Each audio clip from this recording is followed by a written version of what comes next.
नमस्कार दोस्तों, भारत एक सोच देख रहे हैं आप। दोस्तों मैं आपके साथ चंद्रकांत शुक्ला।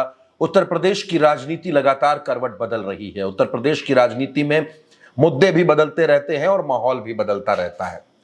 अब उत्तर प्रदेश की सियासत से जो एक अहम खबर सामने आ रही है वो बेहद चौंकाने वाली है। भारतीय जनता पार्टी ने जातिगत जनगणना कराने का जो फैसला हुआ है उसका स्वागत तो किया है, क्योंकि केंद्र सरकार ने यह फैसला लिया है। लेकिन उत्तर प्रदेश में बीजेपी की नींद उड़ी हुई है। 2024 के लोकसभा चुनाव में जिस तरीके से अयोध्या की सीट पर समाजवादी पार्टी ने बीजेपी को हराया, दलित समाज से आने वाले अवधेश प्रसाद चुनाव जीत गए और दलित समाज की बड़ी नाराजगी भारतीय जनता पार्टी के खिलाफ देखने को मिली, जिसकी वजह से बीजेपी उत्तर प्रदेश में महज 33 सीटों पर सिमट कर रह गई। अगर उसके अलायंस की सीटें आप देखेंगे तो अलायंस की सीटें जोड़कर जो एनडीए का नंबर पहुंचता है दोस्तों, वो पहुंचता है 36 के आसपास। खैर, ये उत्तर प्रदेश में नतीजे थे जो नतीजे आए। समाजवादी पार्टी ज्यादा सीटें जीती और अब बीजेपी को तलाश है एक नेता की। आप सोच रहे होंगे कि भारतीय जनता पार्टी के पास तो कई नेता हैं, फिर उनको किस नेता की तलाश है। दरअसल दोस्तों, उत्तर प्रदेश की सियासत में इन दिनों दलित वर्सेस ठाकुर का एक नैरेटिव बन गया है। सरकार पर बार बार एक जाति विशेष का पक्ष लेने की, उसकी ज्यादा पैरवी करने के आरोप लगते रहते हैं।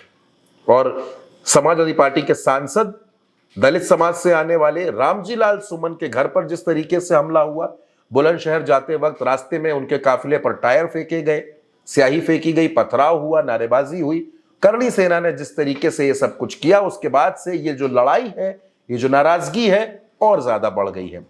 अब बीजेपी के सामने मुश्किल ये है कि वो ना तो रामजी लाल सुमन के विरोध में खुलकर कुछ बोल सकती है और ना ही करणी सेना के विरोध में जा सकती है।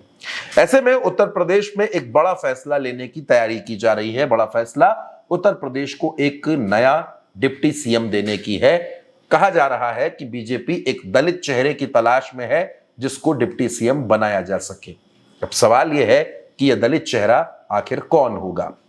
इस रेस में फिलहाल जो इकलौता नाम आगे चल रहा है वो है कन्नौज के विधायक असीम अरुण का।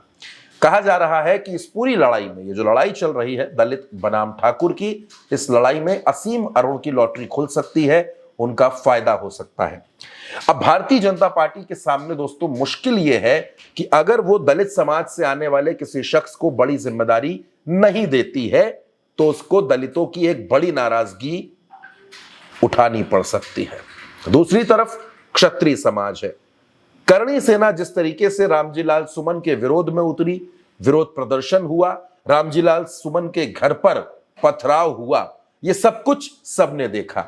रामजी लाल सुमन ये आरोप लगाते हैं कि उनके साथ जो कुछ हो रहा है वो सरकार की निगरानी में हो रहा है, सरकार के कहने पर हो रहा है, सरकार के लोग ये सब कुछ करवा रहे हैं। रामजी लाल सुमन के घर पर खुद अखिलेश यादव पहुंचे थे। अखिलेश यादव ने रामजी लाल सुमन के साथ पूरी तरीके से स्टैंड लिया। उत्तर प्रदेश में समाजवादी पार्टी पीडीए पॉलिटिक्स कर रही है। अखिलेश यादव लगातार पीडीए के मुद्दे उठा रहे हैं।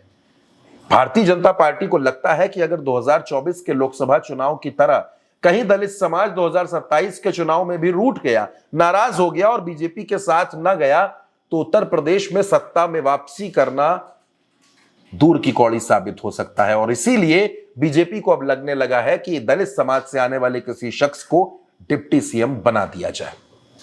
हालांकि इससे पहले कई तरीके की बातें सामने आई। बीजेपी में आरएसएस और बीजेपी के बीच यह मंथन हुआ कि क्या दलित समाज से आने वाले किसी शख्स को मुख्यमंत्री बना दिया जाए। लेकिन फिर लखनऊ की तरफ से, लखनऊ की सियासत की तरफ से यह भी कहा गया कि मुख्यमंत्री नहीं, दलित समाज से आने वाले किसी शख्स को प्रदेश अध्यक्ष बना दिया जाए। लेकिन फिलहाल प्रदेश अध्यक्ष और सीएम दोनों की थ्योरी काम नहीं कर रही है।